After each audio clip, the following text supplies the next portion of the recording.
હમ કર્તવ્ય સૂચન બોલો. ઉપમિતિ ભવ પ્રપંચ કથા. કર્તવ્ય સૂચન અતિ મુશ્કેલીથી પ્રાપ્ત થઈ શકે એવું દુર્લભ મનુષ્યપણું પામીને તેમજ શુભ કર્મોના ઉદયથી કુળ વગેરે સારી અનુકૂળતાઓ પ્રાપ્ત કરીને ભવ્ય પ્રાણીએ તજવા યોગ્ય ભવોનો ત્યાગ કરવો જોઈએ. કરવા યોગ્ય કર્મો કરવા જોઈએ. પ્રશંસા કરવા યોગ્ય બાબતો અથવા ભાવોના વખાણ કરવા જોઈએ અને સાંભળવા યોગ્ય બાબતો સાંભળવી જોઈએ. આ પ્રમાણે હેય, કર્તવ્ય, સલાધ્ય અને શ્રોતવ્ય એ 4 બાબત પર ધ્યાન આપવાનું કહ્યું. તે 4નું કંઈક વિશેષ વર્ણન કરે છે. આ 4 બાબતો મુમુક્ષુએ બરાબર વિચારવા યોગ્ય છે.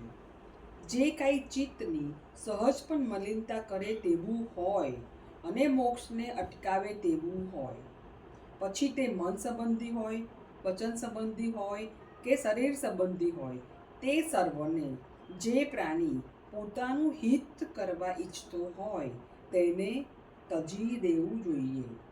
આ હેયની તજવા યોગ્યની ભવ વિચારણા થઈ. જે કર્મ કરવાથી મન, મોતીની માળા, બરફ, ગાયનું દૂધ, ડોલરનું પુષ્પ કે જે ચંદ્ર જેવું નિર્મળ થાય તેવું કર્મ બુદ્ધિવાન માણસોએ કરવું જોઈએ. આ કર્તવ્યની વિચારણા થઈ. વિશુદ્ધ અંતરાત્મા વડે 3 લોકના નાથ તેમનો બતાવેલો સધર્મ અને તેને આદરનાર મહોત્સવોના નિરંતર વખાણ કરવા, તેઓની વારંવાર પ્રશંસા કરવી. એટલે કે સુદેવ, સુગુરુ અને સુધર્મની પ્રશંસા કરવાની અત્રે જરૂર બતાવી. સ્વાધ્યાયની પ્રશંસનીયની વિચારણા કરી.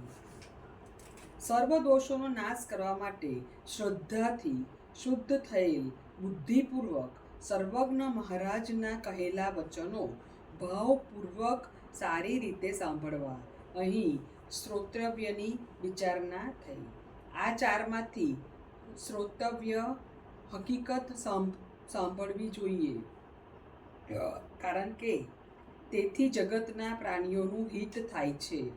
તેથી સર્વજ્ઞ મહારાજનું વચન અહીંયા શ્રોતવ્ય વિભાગમાં પ્રસ્તુત ગણવામાં આવ્યું છે.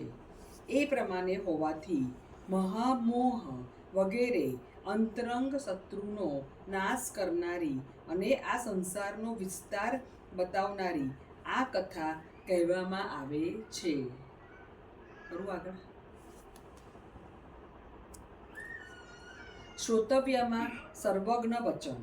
શ્રોતવ્ય વિભાગમાં સર્વજ્ઞ વચન કેવા ભાવ બતાવે છે તેનો વિચાર કરતા જણાશે કે તે 5 આસ્ત્રવો, મહાદોષો, 5 ઇન્દ્રિયો, મોહના આ વિભાવરૂપ 4 કસાયો તથા મિથ્યાત્વ અને રાગ દ્વેષરૂપ અંતરંગ લશ્કરના દોષને બતાવે છે.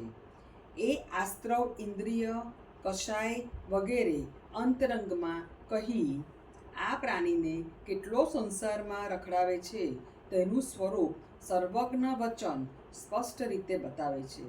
તેમજ જ્ઞાન, દર્શન, ચારિત્ર, સંતોષ, પ્રશમ, તપ, સંયમ, સત્ય વગેરે કરોડો લડવૈયાવાળું બીજું અંતરંગ લશ્કર છે. તેના ગુણ સમૂહની શ્રેષ્ઠતા પણ સર્વજ્ઞ વચન પગલે પગલે બતાવે છે.